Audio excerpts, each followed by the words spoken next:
Hello everyone, I am back with the video lecture. और आज हम जिस चीज़ को डिस्कस कर रहे हैं वो है बस basically recovery from nerve injuries. ठीक है, हम जैसे बाकी चीज़ें डिस्कस कर चुके हैं, अब हम रिकवरी ऑफ नर्व इंजरीज को डिस्कस करेंगे इस लेक्चर में। पर उससे पहले जैसे हम हर लेक्चर में डिस्कस करते हैं, हम केस सिनेरियो को आज फिर से डिस्कस करेंगे। ठीक है, आज का जो हमारा केस सिनेरियो है वो ये है कि a 52-year-old male patient came in OPD with a complaint of pain in anterior leg and foot falling asleep. After assessing him, he has sensory changes and weakness in the muscles of the interior and lateral compartment of the leg, which nerve is affected. ठीक है, अब हम यहाँ पे पहले देख लेते हैं कि हमारे पास कौन कौन सी चीज़ें जो हाईलाइट करने की ज़रूरत है हमें। ठीक है, 52-year-old मेल पेशेंट, फिर पेन है उसको लेग में, फुट जो है वो फॉलिंग अस्लीप, ठीक है, एक सोने की कंडीशन में जाता है। ठीक है, and he has a sensory changes and weakness in the muscle of the interior and lateral compartment of the leg. So हमारे पास अब हमने फाइंड आउट करना है कि इस केस में कौन सी नर्व बेसिकली अफेक्टेड है। ठीक है, और ये जैसे हम पहले भी करते हैं, हम इसको वीडियो के एंड में डिस्कस करेंगे। So let's go towards the lecture. Okay, अब हम अपने लेक्चर की तरफ वापस आते हैं, जो है हमारे पास रिकवरी ऑफ नर्व इंजरीज। ठीक है, रिकवरी ऑफ नर्व इंजरीज जो उन्होंने बात की, हमारे पास के पेशेंट अब रिकवर कैसे करेगा उस नर्व इंजरी से। तो वहाँ पे हम जो फैक्टर्स चाहिए या जिस तरह से फेजेस में हमें जिस तरह की गाइडलाइंस, मैनेजमेंट गाइडलाइंस देनी है, क्या प्रिकॉशंस चाहिए, ये सारी चीज़ें हम इसमें डिस्कस करेंगे रिकवरी ऑफ नर्व इंजरीज में। ठीक है, nerve tissues that has become irritated from tension, compression or hypoxia may not have permanent damage and shows signs of recovery when irritating factors are eliminated. ठीक है, हमारे पास basically उन्होंने यही बात की है कि हमारे पास जब टेंशन, कंप्रेशन, हाइपॉक्सिया की कोई भी फोर्स हमारे पास जो अफेक्ट कर रही है नर्व टिश्यूज को, जो हम पहले काफ़ी डिस्कस कर चुके हैं, बात दोबारा नहीं करना चाहते। ठीक है, सो हम जो सारी फोर्सेस जो अफेक्ट कर रही थी नर्व टिश्यूज को डैमेज करने में, अब क्या होगा कि ये हो सकता है कि इन्होंने परमानेंट अभी तक नर्व को डैमेज नहीं किया।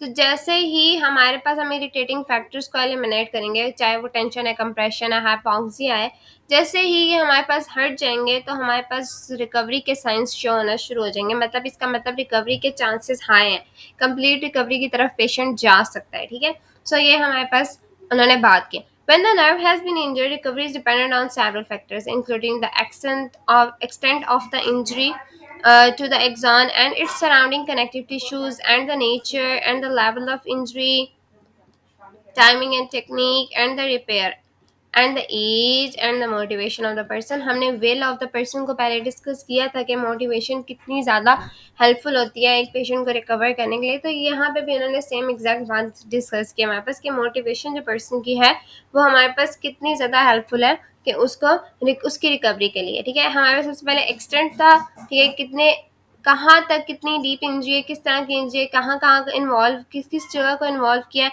कितनी लेयर्स को इन्वॉल्व किया, ये सारी बात। ठीक है, फिर हमारे पास कनेक्टिव टिश्यू शीट्स की जो उसकी सराउंडिंग्स थी या जो उसकी कनेक्टिव टिश्यू शीट है उसके बारे में उन्होंने बात की। फिर उसकी नेचर, उसका लेवल, फिर टाइमिंग की, टेक्निक की, किस तरह का रिपेयर उसको अप्लाई किया गया, मतलब सर्जिकली था या मैनुअली था, जिस तरह भी था। ठीक है, तो ये सारी चीज़ें। फिर उन्होंने कहा उसकी एज, फिर उसकी मोटिवेशन। ठीक है, ये सारे फैक्टर्स जो है हमारे पास बेसिकली पेशेंट की रिकवरी में इफेक्ट करते हैं, डिपेंड करते हैं। ठीक है, और हम इन्हीं फैक्टर्स को एक एक करके नीचे डिस्कस करेंगे पहले। ठीक है, nature and level of injury. सबसे पहला पॉइंट, नेचर और लेवल ऑफ इंजरी को जो उन्होंने डिस्कस किया है हमारे पास बेसिकली उन्होंने कहा है the more damage to the nerve and tissues the more tissue reaction and scarring अगर। जितना ज़्यादा डैमेज होगा उतनी जाहिर सी बात है टिश्यू के अंदर रिएक्शंस होंगे, उतनी ज़्यादा डिफरेंट तरह के हमारे पास प्रोसीजर्स जो टिश्यू के अंदर हो रहे होते हैं एट अ टाइम, या जो हमारे पास सारी ट्रांसपोर्ट मैकेनिज्म है, या जो भी हमारे पास सारे फंक्शन एक टिश्यू परफॉर्म कर रहा है, वो सारे जो हैं उसमें डिस्टर्बेंस आएगी। उसमें डिस्टर्बेंस आएगी तो हमारे पास सारे रिएक्शंस जो हैं डिस्टर्ब होंगे, डिस्टर्ब होंगे। ठीक है, जिसकी वजह से हमारे पास टिश्यू का जो डैमेज है वो ज़्यादा होगा। जितना ज़्यादा डैमेज उतना ज़्यादा टिश्यू का रिएक्शन और उतनी ज़्यादा स्कारिंग। ठीक है, ये एक सिंपल सी बात है। Also, the proximal aspect of the nerve has greater combination of motor, sensory, and sympathetic fibers. So, disruption there result in a greater chance of mismatching the fibers. That affecting regeneration. ठीक है, अब उन्होंने कहा जितने proximally हमारे पास nerve का damage होगा, फॉर एग्जाम्पल मैं कहती हूँ नर्व है यहाँ पे, ठीक है, ये इसका प्रॉक्सिमल एंड है, ये इसका डिस्टल एंड है। अब जितना ही ऊपर से होगा तो उतनी ज़्यादा हमारे पास फंक्शन डैमेज होंगे, जाहिर सी बात है।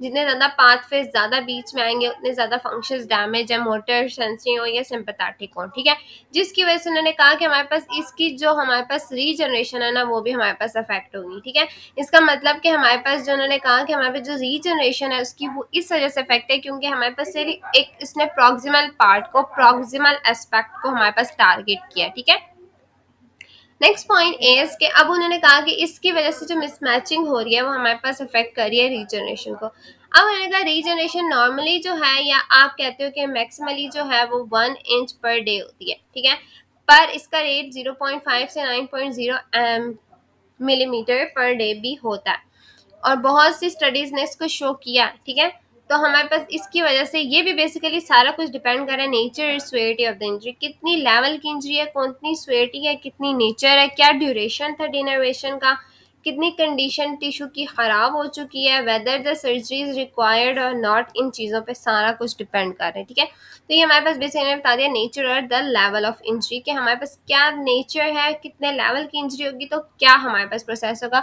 जितनी प्रॉक्सिमल इंजरी उतना ज़्यादा इफेक्ट ज़्यादा। ठीक है, चाहे वो मोटर हो, सेंसिटिव हो या सिंपैथेटिक हो। Next point is timing and technique of repair. अब उन्होंने कहा कि टेक्निक ऑफ रिपेयर या टाइमिंग ऑफ रिपेयर डिपेंड करती है किस तरह की इंजरी है। सबसे पहले अगर लेस्ट्रेशन या क्रश इंजरीज हैं जो डिसरप्ट कर दिया उन्होंने इंटायर नर्व को, तो हमारे पास हमें पता है कि हमें सर्जिकली रिपेयर चाहिए। Surgically repair mostly nerve grafting, neurorrhaphy और डिफरेंट प्रोसीजर्स होते हैं जो हमारे पास हम परफॉर्म करके ना इस नर्व को कंबाइन करते हैं। अब नर्व ग्राफ्टिंग बेसिकली सुरल नर्व को ही ज़्यादातर यूज़ किया गया होता है। तो अगर आप कहते हो ना कि हमारे पास जो हम अगर ये सुरल नर्व का किसी को नहीं पता तो हमने लास्ट में डिस्कस किया था जब हमने कॉमन पिरोनियल टिबियल के ब्रांचेस को कंबाइन डिस्कस किया था। ये एक स्पेसिफिक ऐसी नर्व है जो हमारे पास लेग की तरफ जा रही होती है, जो दोनों की कंबाइंड ब्रांच है, कॉमन पिरोनियल की और टिबियल की नर्व है। ठीक है, इसको basically as a graft use किया जाता है जब भी कभी नर्व का डैमेज होता है। ठीक है, so timing of the repair is critical as is the skill of the surgeon. ठीक है, अब टाइमिंग ऑफ रिपेयर और स्किल ऑफ द सर्जन दोनों डिपेंड करती हैं। जितनी ज़्यादा अच्छे तरीके से सर्जरी परफॉर्म होगी, जितना स्किलफुल सर्जन होगा उतनी जल्दी जो है हमारे पास से सर्जन की स्किल पर डिपेंड कर रहा है। अब जितनी एफिशिएंटली, जितने अच्छे तरीके से सर्जरी परफॉर्म हुई है उसकी टेक्निक पे डिपेंड करता है कि कितनी अच्छी रिकवरी होगी। ठीक है, तो ये चीज़ उन्होंने बेसिकली बताई है, कितनी अच्छी टेक्निक यूज़ की गई है, कितने सेगमेंट्स को अलाइन एक्यूरेटली किया गया है, कितनी टेंशन को अवॉइड किया गया जब सुचर अप्लाई हुआ है। ठीक है, जब सुचरिंग हुई है कितनी ज़्यादा टेंशन अवॉइड की गई है, कितनी ऑप्टिमल क्या हमारे पास हमें ताकि पता चले कि कितनी नर्व की रीजनरेशन जो है वो ऑप्टिमल होगी। ठीक है, ये सारी चीज़ें बेसिकली उन्होंने बताई हैं कि सर्जन की स्किल, टेक्निक जो यूज़ की गई है, टेंशन कितनी अवॉइड की गई है, ये सारी रीजनरेशन या रिकवरी के प्रोसेस में हमारे पास काम हेल्पफुल होंगी जब हम नर्व की इंजरी से रिकवर कर रहे हैं। ठीक है, different regenerative potential outcomes following nerve repair has been reported based on grouping of specific nerves। उन्होंने यही बात की है कि हमारे पास different regeneration potential होता है। excellent regenerative potential जो है वो हमारे पास major जो nerves हैं जैसे रेडियल हो गई, मस्कुलोक्यूटेनियस हो गई या फेमोरल नर्व है, इनके बहुत एक्सेलेंट रीजनरेटिव पोटेंशियल, मतलब ये बहुत जल्दी रीजनरेट कर जाती हैं। लेकिन जो मीडियन नर्व है, अल्नर नर्व है या टिबियल नर्व है, इनकी मॉडरेट रीजनरेटिव पोटेंशियल है। ठीक है, मतलब ये मॉडरेटली का अपने रीजनरेट, लेकिन कुछ ऐसी नर्व है जैसे पेरोनियल नर्व है ना, इसका पूरा रीजनरेटिव पोटेंशियल है।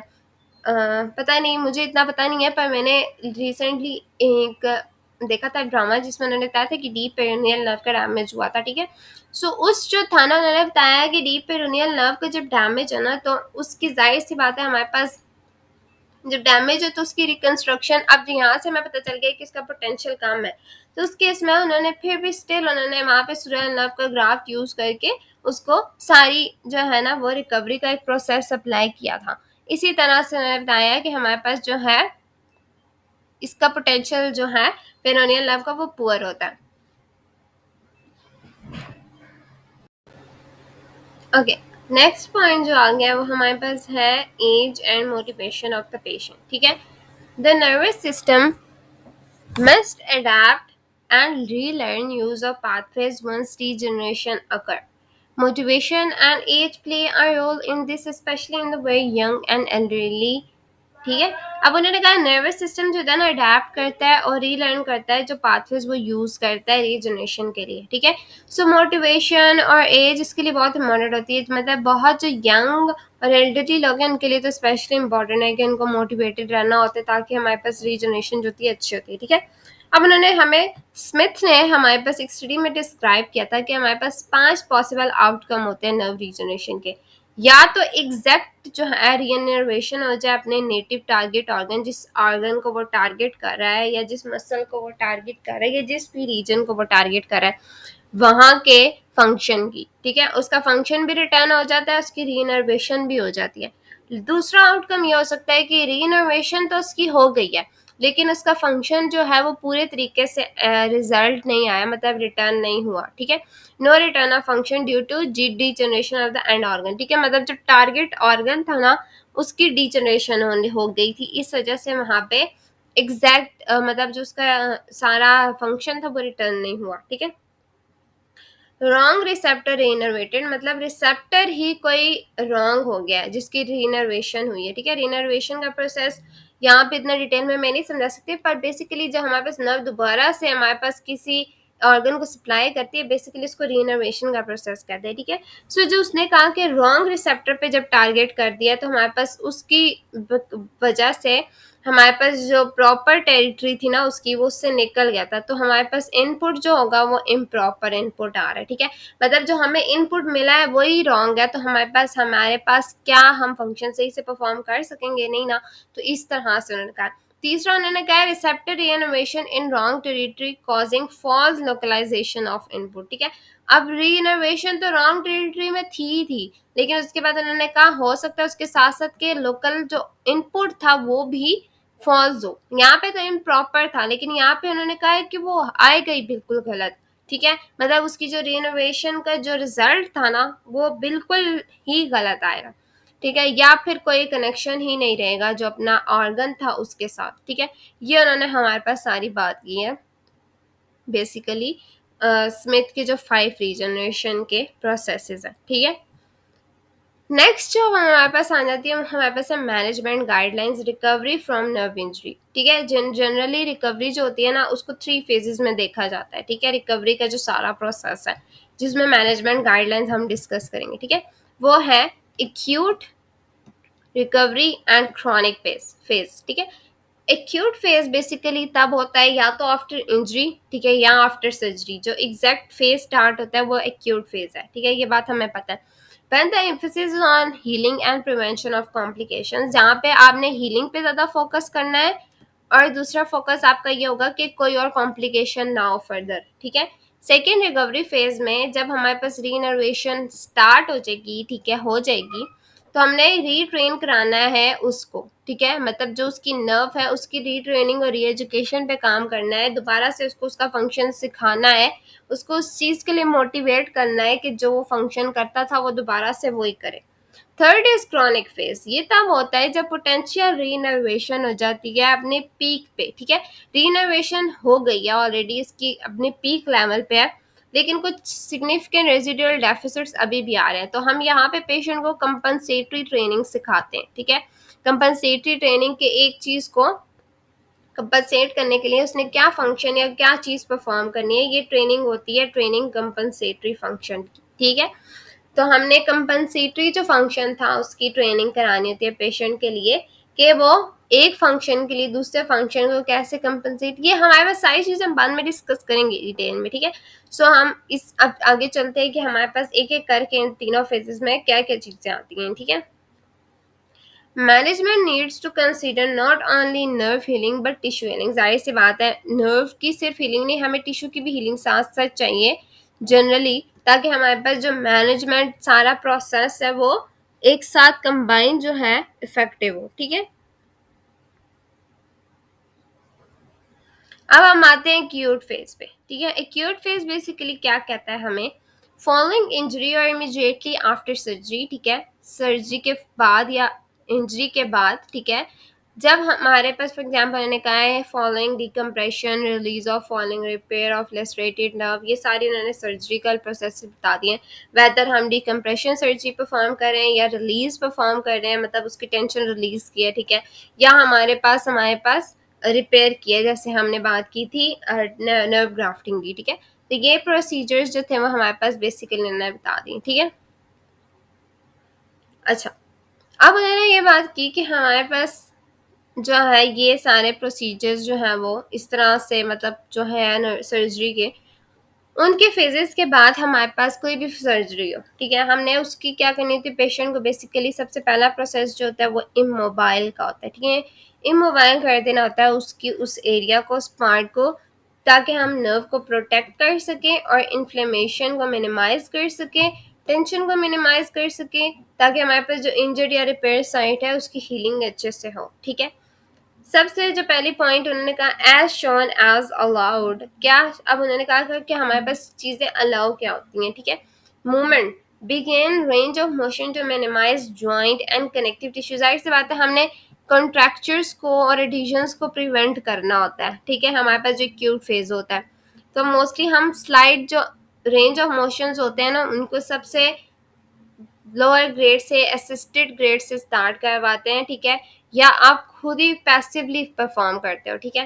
तो ये कुछ होता है कि रेंज ऑफ मोशन अब आपने यहाँ पे जो स्टार्ट कराई है वो कैसे कराई है, और ये भी बेसिकली डिपेंड करता है कि कौन सी सर्जरी थी और सर्जन ने हमें क्या डिक्टेट किया, ठीक है। बेसिकली जो सर्जन ने हमें क्या गाइडलाइंस दी थी उसकी बेसिस पे हम इस प्लान ऑफ केयर को डिजाइन करते हैं, ठीक है। Second one is splinting and bracing. Splinting and bracing may be necessary to prevent deformities due to strength imbalance. जाहिर सी बात है स्प्लिंटिंग या ब्रेसिंग स्प्लिंटिंग का आपको पता होगा, जो हमारे पास बेसिकली हम प्रिवेंट करते हैं किसी भी रीजन को या किसी भी चीज़ की कॉम्प्लिकेशन को फर्दर डैमेज होने से, ठीक है। जैसे रेडियल नर्व का स्प्लिंट यूज़ करते हैं हम रेस्ट ड्रॉप के लिए, ठीक है। जैसे मीडियल नर्व का स्प्लिंट यूज़ किया ताकि हम थंब को अपोजिशन में रख सकें, ठीक है। इस तरह प्लांटर फ्लेक्शन स्प्लिंट यूज़ करते हैं ताकि हम प्रिवेंट कर सकें फुट ड्रॉप को, ठीक है। अब हम थंब को पोजीशन में रख सकें या रिस्ट ड्रॉप को प्रिवेंट करें या फुट ड्रॉप को प्रिवेंट करें, हमारे पास हमने बेसिकली ये चीज़ देखना होता है कि हमने डिफॉर्मिटीज को प्रिवेंट करना है, ठीक है, ताकि ये फर्दर कॉम्प्लिकेशन कॉज ना करें जो हमारे पास इमोबिलाइजेशन है, ठीक है। तो हमारे पास इस केस में उन्होंने ये बताया है और प्रिवेंट करते हैं ताकि हमारे पास कोई एक्स्ट्रा स्ट्रेस भी ना पड़े हीलिंग नर्व टिश्यूज पे। और फिर पेशेंट की एजुकेशन आ जाती है कि पेशेंट को लर्न करना होता है प्रोटेक्ट करना, अपनी एक्सट्रीमिटी को किस तरह से प्रोटेक्ट करना है ताकि फर्दर इंजरी ना हो और लॉस ऑफ सेंसेशन भी ना हो। अब हम डिस्कस करते हैं बेसिकली सेकंड फेज को, ठीक है। फर्स्ट फेज तो हमने बात कर ली, एक्यूट फेज में क्या क्या चीज़ें थी, मूवमेंट को हमने कहाँ से स्प्लिंटिंग और ब्रेसिंग को कितना यूज़ करना है, पेशेंट की एजुकेशन, ठीक है। अब हमने बात करनी है बेसिकली रिकवरी फेज में। अब रिकवरी फेज में ये भी डिपेंड करती है ना हर चीज़ के किस तरह की इंजरी है, ठीक है। तो रिकवरी फेज बिगेन होता है विद साइंस ऑफ रीनोवेशन। अब यहाँ पे रीनोवेशन के साइंस शो होना शुरू हो जाते हैं, ठीक है। तो सबसे पहले जो होती है ना आपके पास होती है कि पेशेंट विलिंगली मसल कॉन्ट्रैक्शन हो रही है कि नहीं, इटसेल्फ हो रही है कि नहीं हो रही, उसकी विलिंग पे डिपेंड करता है, उसकी मोटिवेशन पे डिपेंड कर रहा है, ठीक है। Second one is hyper sensitivity का प्रोसेस, मतलब जो इंक्रीज हो जाती है ना, अब इस पेशेंट में ना बेसिकली सेंसिटिविटी इंक्रीज हुई हुई होती है, मतलब ये बेसिकली एक्स्ट्रा सेंसेस को फील कर रहा होता है, ठीक है। इस चीज़ को हम बाद में डिस्कस करते हैं नीचे जाके, ठीक है। With nerve regeneration and recovery begin, ठीक है। अब क्या होता है कि हमारे पास नर्व की रीजनरेशन और रिकवरी जो होती है यहाँ पे शुरू हो जाती है। सबसे पहला जो हम प्रोसेस यहाँ पे यूज करते हैं ना एज अ फिजिकल थेरेपिस्ट होता है मोटर रीट्रेनिंग का, ठीक है। When science of volitional muscle contraction occur, the muscle is positioned in its shortened position, ठीक है। वोल्यूशन मसल कॉन्ट्रैक्शन बेसिकली पेशेंट की विल पे डिपेंड करता है, ठीक है, पेशेंट की सेल्फ पे डिपेंड कर रहा है। वो मसल कॉन्ट्रैक्शन जो पेशेंट के ऊपर डिपेंड कर रही है ना बेसिकली उसको वोल्यूशनल मसल कॉन्ट्रैक्शन कह रहे होते हैं, ठीक है। अब जब पेशेंट के मसल कॉन्ट्रैक्शन के हमें साइंस आना शुरू हो गए ना तो हम मसल को अपनी शॉर्टेंड पोजीशन में रखते हैं, ठीक है, और फिर पेशेंट को कहते हैं उसको होल्ड करके रखिए उस पोजीशन में, ठीक है।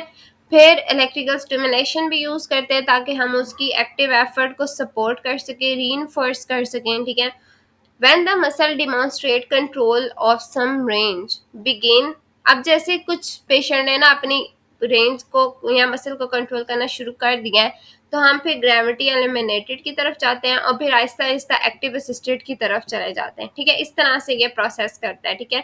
मतलब पहले हमने बिल्कुल पैसिवली कराई थी, ठीक है, फिर हमने क्या कहा, उसको ग्रेविटी एलिमिनेटेड कराई और फिर एक्टिव असिस्टेड कराई, ठीक है। इस तरह से हम फर्दर हम उसको सपोर्ट करते हैं। हमने पहले में इलेक्ट्रिकल स्टिमुलेशन के साथ उसके एफर्ट को, एक्टिव एफर्ट को रीइंफोर्स किया, फिर हमने क्या किया, ग्रेविटी एलिमिनेटेड परफॉर्म करवाई, ठीक है। जब उस पर थोड़ा कंट्रोल वो ले लिया उसने अपने मसल्स पे, ठीक है, पेशेंट ने, फिर हम उसको एक्टिव असिस्टेड की तरफ लेके जाने हैं और फिर हम साथ साथ उसके मसल्स को भी प्रोटेक्ट कर रहे हैं स्प्लिंट या ब्रेस यूज करके जो उसके वीक मसल्स हैं, ठीक है।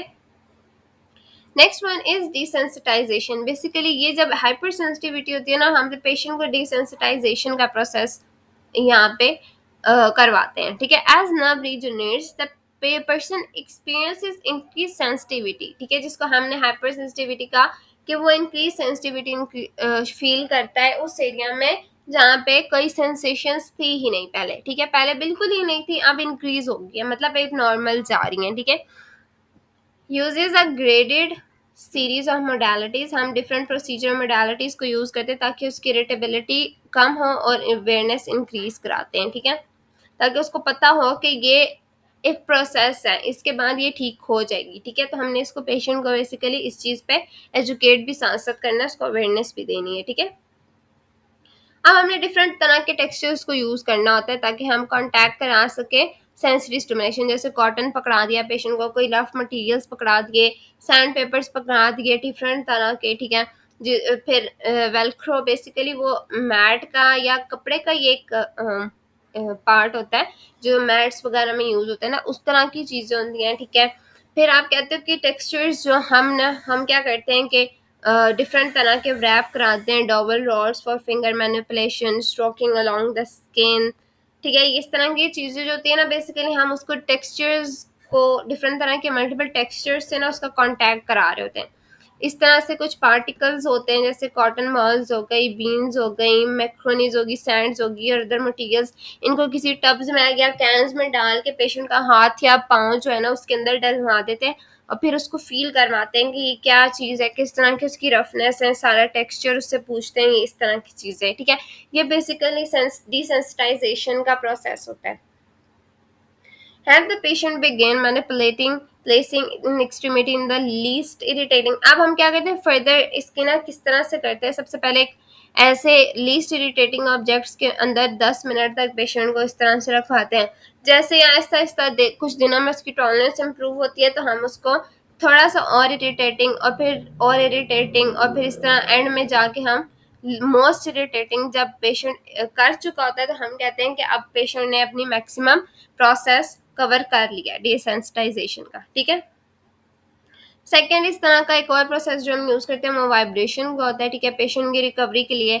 जो हम बेसिकली पेशेंट की जो होती है ना हाइपर सेंसिटिव होता है पेन के लिए भी, ठीक है, तो हमारे पास हमने उसकी परसेप्शन को स्लो करना होता है। सबसे पहले स्लो वाइब्रेशंस को हम यूज़ कर रहे हैं, ठीक है, फिर मूविंग टच की तरफ जाते हैं, फिर कॉन्स्टेंट टच की तरफ जाते हैं, फिर रैपिड वाइब्रेशंस करवाते हैं और फिर अवेयरनेस हो जाती है पेशेंट को distal to proximal to distal, मतलब वो जो टच हम मूविंग कह रहे थे ना उसको हम प्रॉक्सिमली टू डिस्टल इस तरह से अवेयर करवाते हैं, ठीक है। इस तरह के वाइब्रेशंस के ये सारे पैटर्न होते हैं कि हम किस किस तरह से पहले हमने परसेप्शन स्लो और वाइब्रेशन से स्टार्ट की, फिर हम मूविंग टच की तरफ गए, फिर कांस्टेंट टच की तरफ गए, फिर रैपिड वाइब्रेशन की तरफ गए, ठीक है। ये हम जब डिटेल में डिस्कस करेंगे ना इन लेक्चर्स को तो हम इनकी बेसिकली और डिटेल डिस्कस करेंगे कि बेसिकली और क्या होता है, किस तरह से होता है, बट यहाँ पे बेसिकली इतनी ही रिक्वायरमेंट हमें इतनी डिटेल में डिस्कस करने की इसको जरूरत है भी नहीं, ठीक है।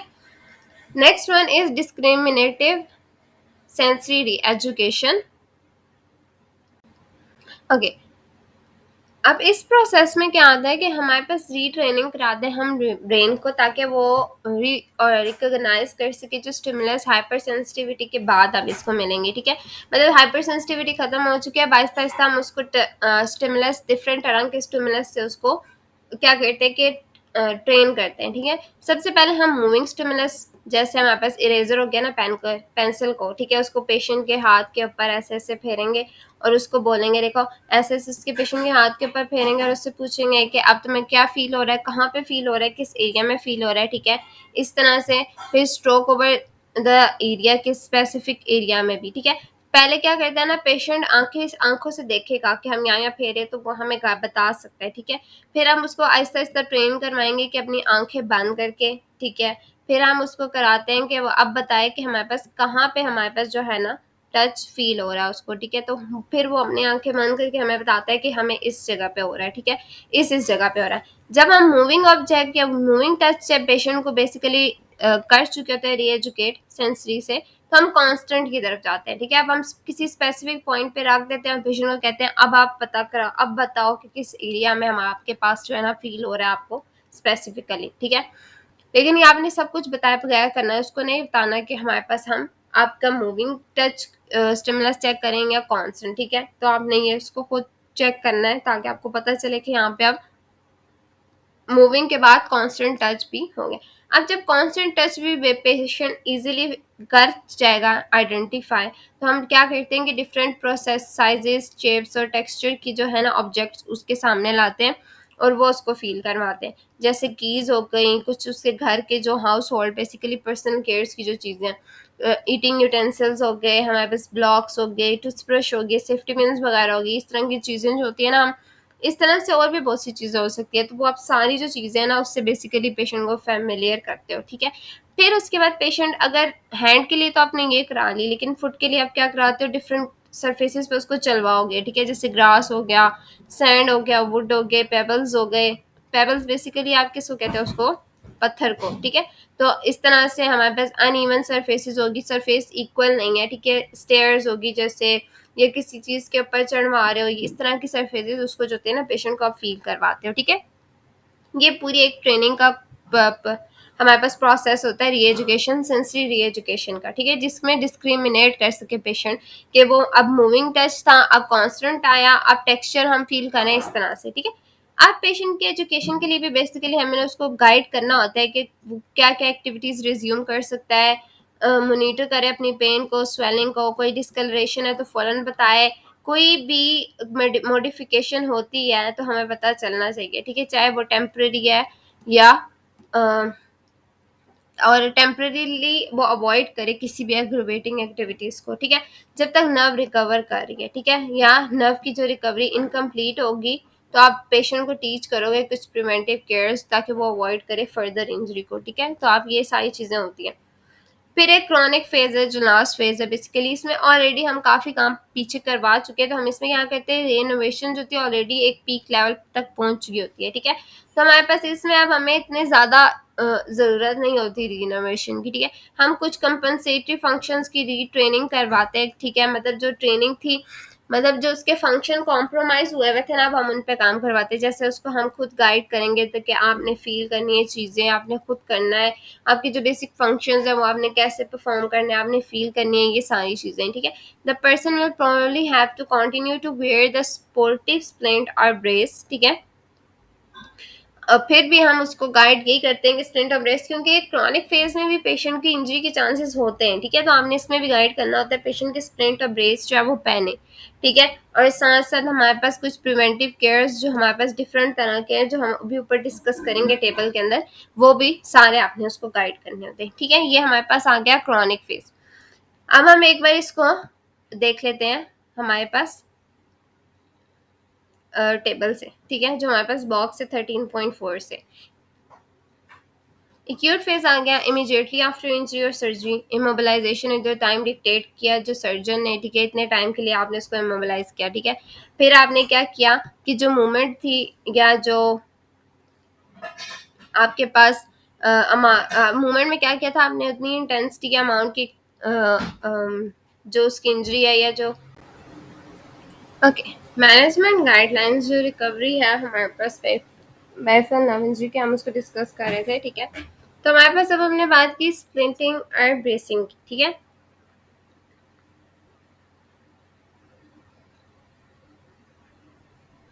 स्लेंडिंग और ब्रेसिंग जो होती है हमारे पास, हमने जैसे बात की थी, हमें हेल्पफुल हमें नेसेसरी होती है ताकि हम डिफॉर्मिटीज़ को प्रिवेंट कर सकें। इस तरह हमारे पास पेशेंट जो खुद अपने आप की प्रोटेक्शन करेगा वो पेशेंट एजुकेशन में आता है, ठीक है। मतलब उसने री इंजरी से अपने आप को प्रिवेंट करना है, उसने अपने आप को किसी भी तरह की एग्रेसिव एक्टिविटी से प्रिवेंट करना होता है, ठीक है। उसने बेसिकली जो सारा उसने अपने आप को अवेयरनेस देनी है अपनी हेल्थ पे, अपनी मोटिवेशन पे, ठीक है। ये सारी चीज़ें जो हैं बेसिकली पेशेंट के एजुकेशन में आती हैं, ठीक है। फिर आ जाते हैं रिकवरी फेज में। रिकवरी फेज में हमने कहा हमारे पास कुछ रीइनोवेशन के साइंस जो होते हैं, जैसे मसल कॉन्ट्रैक्शन और इंसेंसिटिविटी इंक्रीज हो जाती है, ठीक है। हाइपर सेंसिटिविटी की तरफ चला जाता है, ठीक है। जिसमें हमने 3 प्रोसीजर डिस्कस किए थे। मोटर ट्रेनिंग हम करवा रहे होते हैं, ठीक है, ताकि पेशेंट अपना जो है ना होल्ड कर सके अपनी शॉर्ट एंड पोजीशन को, ठीक है। हम इस तरह से 3 प्रोसेस में कराते हैं। पहले में हम पैसिवली इसको कह रहे हैं, ठीक है, करवा रहे हैं, ठीक है। सेकंड में हम इलेक्ट्रिकल स्टिमुलेशन की हेल्प से करवा रहे हैं, ठीक है। सेकंड जो है हमारे पास वो पेशेंट की हम क्या करा रहे हैं कि बेस्ड ऑन के वो उसकी जो है फिर उसके बाद जो है हम वो करवाए थे कि हमारे पास ग्रेविटी एलिमिनेटेड पोजीशन में, ठीक है। फिर हम उसके बाद जो थे जो लास्ट वाला था उसमें हम कर रहे थे कि एक्टिव असिस्टेड, और फिर हमारे पास पेशेंट एक्टिव में की तरफ चला जाता है, ठीक है।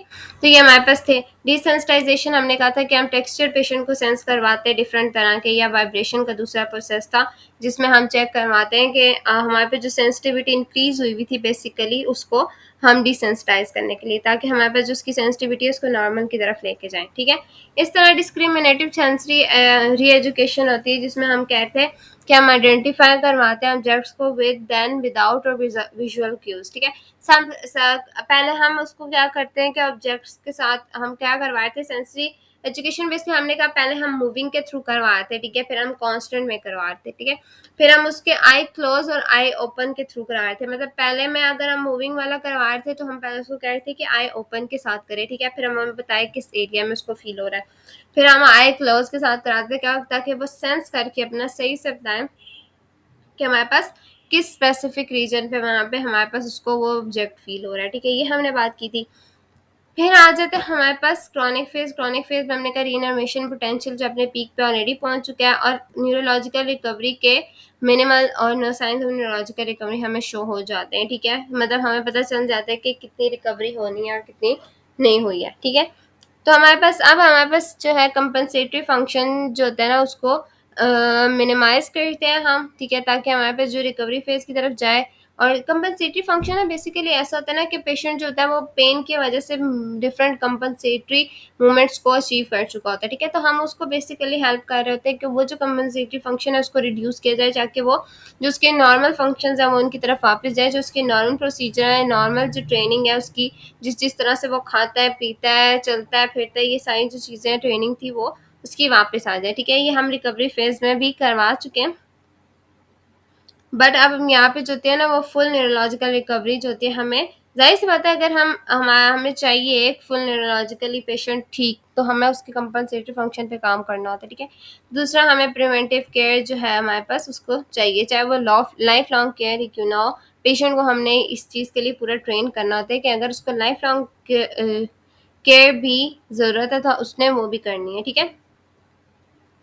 Patient instruction on preventive care after nerve injury के बॉक्स 13.5 है, जिसमें उन्होंने बेसिकली वही प्रिवेंटिव केयर्स बताए जो हम अभी इतनी बार बार डिस्कस करें। प्रिवेंटिव केयर्स क्या है कि while the nerve is regenerating और if nerve recovery is incomplete, तो हमने क्या क्या करना है, पेशेंट अपना स्किन खुद इंस्पेक्ट करता रहे, ठीक है, रेगुलरली, ठीक है। कोई भी उसको वाउंड या ब्लिस्टर नजर आते हैं तो पेशेंट सीधा अपने फिजिशियन से रेफर करे या अपने सर्जन की से रेफर, ठीक है, फॉलो अप ले, ठीक है। फिर हमारे पास आ जाती है कंपनसेट करती है फॉर ड्राइनेस, ठीक है। आपने मसाज क्रीम्स या ऑयल्स लगा के आपने ड्राई नहीं होने देनी स्किन, तो आपने उसकी कंपनसेटरी मैकेनिज्म से या कंपनसेट कैसे करना है कि उसको मसाज क्रीम्स वगैरह या ऑयल्स वगैरह लगाने, ठीक है। अब अपर एक्सट्रीमिटी में तो हमने क्या करना है कि हैंडलिंग, कोई हॉट ऑब्जेक्ट नहीं पकड़ना, कोई कोल्ड नहीं पकड़ना, कोई शार्प नहीं पकड़ना, या कोई भी अब्रेसिव ऑब्जेक्ट्स नहीं पकड़ने जब तक फुल नर्व की रिकवरी। क्यों नहीं पकड़ने, क्योंकि हमारे पास सेंसरी चेंजेस हुए हैं। तो आपको हॉट बहुत ज़्यादा हॉट फील नहीं होगा, कोल्ड बहुत ज़्यादा कोल्ड फील नहीं हो रहा, या कोल्ड फील ही नहीं हो रहा, तो आप इस केस में अपने आप को बर्न कर सकते हो, ठीक है। तो शार्प में भी ऐसे ही है कि कोई पेन की सेंसेशन डिसरप्ट हुई हुई है तो आपको फील नहीं हो रही, तो आपने कोई भी शार्प या ब्रेसिव ऑब्जेक्ट्स नहीं पकड़ने होते, ठीक है।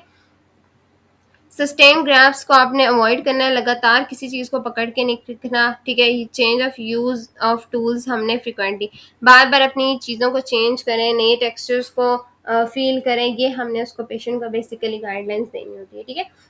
फिर हमारे पास आ जाता है रीडिस्ट्रीब्यूट करना है उसके हैंड के प्रेशर को by building up a size of the handles, ठीक है। ये हमारे पास बेसिकली इसका अगर रीडिस्ट्रीब्यूशन का प्रोसीजर आपको बताऊँ ना, कि अगर एक बंदा है ना, मैं आपको कहती हूँ कि एक बंदा गाड़ी ड्राइव कर रहा है, ठीक है, तो अगर उसकी नर्व की इंजरी हुई है ना, तो वो अपना हैंडल और अपनी चेयर या जो आप उसकी सीट है, ठीक है, उसको ड्राइवर सीट जो है उसको इस तरह से सेट करे कि उसका जो हाथ है वो बिल्कुल एक इक्वल प्रोपोर्शन में हो, उसका जो सारा बैलेंस है, हैंड का जो प्रेशर है वो डिफरेंट रीजन्स पे, आर्म पे, फोर आर्म पे रीडिस्ट्रीब्यूट हो जाए बॉडी के ऊपर, ठीक है। इस तरह से उन्होंने बात की हुई है सिंपली, ठीक है। और आपने वेयर करने हैं प्रोटेक्टिव ग्लव्स, ठीक है, ताकि हमारे पास जो है बेसिकली कोई भी फर्दर इंजरी के चांसेस जो है वो आप अवॉइड कर सकते हो, चाहे वो आप कोई भी हॉट ऑब्जेक्ट या कोल्ड ऑब्जेक्ट को पकड़े हो उस तरह से, ठीक है। इस तरह से लोअर एक्सट्रीमिटी में जो है ओके, फिर उसने ये कहा कि आपने जो लोअर एक्सट्रीमिटी है उसमें बेसिकली आपने प्रोटेक्टिव शूज़ पहनने हैं जो आपको सही से फिट हो, फिट को ही रेगुलरली इंस्पेक्ट करना है, कोई प्रेशर पॉइंट्स या कोई रेड एरिया तो नज़र नहीं आ रहा, आपने मॉडिफाई करते रहना है शूज़ को, उसके प्रोटेक्शन को चेक करते रहना है, और कोई फर्दर प्रोटेक्शन चाहिए तो वो भी आपने अप्लाई करनी है, ठीक है। इस तरह आपने उन्होंने कहा है कि आपने वॉक नहीं करना नंगे पाँव बिल्कुल भी, और बिल्कुल अंधेरे में तो बिल्कुल भी नहीं, कोई रफ सर्फेस के साथ आप भी नहीं, क्योंकि आपके ऑलरेडी सेंसरी इश्यूज आए हुए हैं, तो आपने बिल्कुल भी इस चीज़ को अवॉइड करना होता है। इस तरह आपने उसके वेट को शिफ्ट करवाना है, जैसे हमने अपर लिम्ब में बात की थी हैंड के प्रेशर को, इस तरह आपने वेट करना है, शिफ्ट करना है वेट को आपने बेसिकली, जब आप ज़्यादा देर के लिए किसी जगह पे खड़े हैं, बैठे हैं, या जो भी सारा प्रोसीजर है, ठीक है।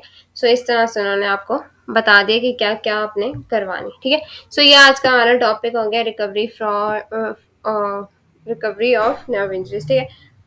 अब हम अपने केस सिनेरियो की तरफ जाते हैं वापस, और कोई चीज़ समझ नहीं आए तो कमेंट सेक्शन में पूछ सकते हैं इजीली, कोई चीज़, कोई प्रॉब्लम हो, कोई भी चीज़ हो तो आप बेसिकली कमेंट सेक्शन में जाके पूछ सकते हैं। Thanks for watching. ओके, अब हम अपने केस सिनेरियो की तरफ वापस आ गए। आज का जो हमारा केस सिनेरियो था वो था 52-year-old male patient came in OPD with complaint of pain in anterior leg and foot falling asleep।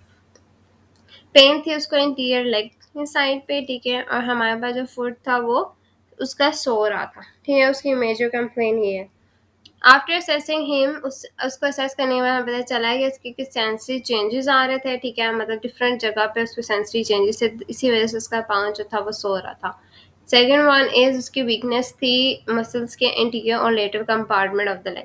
तो हमारे पास इस केस में हमारे पास कौन सी नर्व फैक्ट्री होगी, हम पहले बुक की तरफ वापस चलते हैं और इन पॉइंट्स को क्लियर करते हैं, ठीक है। सो हम आ जाते हैं अपने लेक्चर की तरफ वापस, ठीक है। तो हम देखते हैं कि हमारे पास जो कौन सी नर्व थी जो हमारे पास जो थी अफेक्ट कर रही थी इंटीरियर साइड को। पोस्टीरियर साइड की हमने बात की थी, तो हमने कहा था टिबियल नर्व थी, लेकिन इसकी एक ब्रांच जो थी वो इंटीरियर साइड पे जाती थी शियाटिक नर्व की, वो थी कॉमन पेरोनियल नर्व, ठीक है। कॉमन पेरोनियल नर्व को बेसिकली अगर हम देखें तो यहाँ पे अब हमारे पास फुट की जो प्लेसमेंट है वो इंटीरियर साइड पे, तो आपको पता चल जाएगा common peroneal nerve interior side के मसल्स को सप्लाई करिए, ठीक है।